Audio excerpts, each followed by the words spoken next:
Football is where we begin. After being knocked off the top of the table, Racing United will be hoping they aren't pushed further down the standings in the Royal for Jamaica Premier League on Sunday. The Waterford-based team will travel to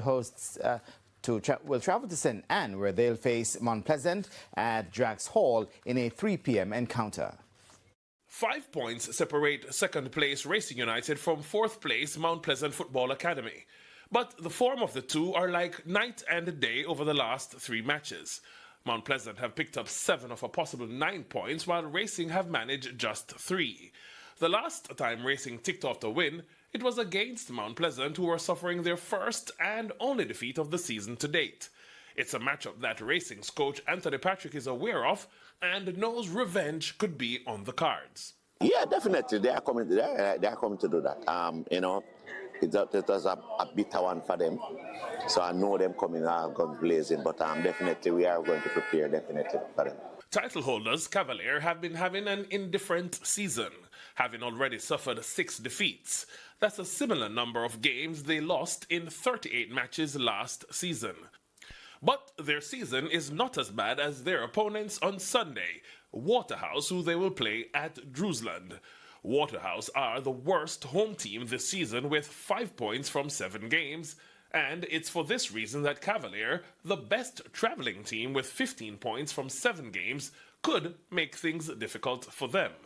Despite the tough going, Cavalier are not worried about their position. Still early days yet, we believe. We still have some young players looking at, so at the end of the day, we're still building. Treasure Beach's return after the hurricane is just as disastrous. After pulling off a surprise victory over Portmore United, Treasure Beach have lost 4 matches on the trot and have since taken up residence in the relegation zone. Obviously, since the storm and we have returned, we have hardly gotten any kind of time because of the fixtures to kind of get the team, going. I think the fixtures is really strenuous on us. And we have to manage and go forward. They'll go up against Malines United, who have not lost in their last 5 outings, which includes 3 victories. At the start of the season, we were not winning, but we drew about 5 games. We drew with Portmore, we drew with Mount Pleasant down in Montego Bay. So we were playing and we led Treasure Beach till probably the last 2 minutes. We led against Tivoli 80-odd minutes, but I think now.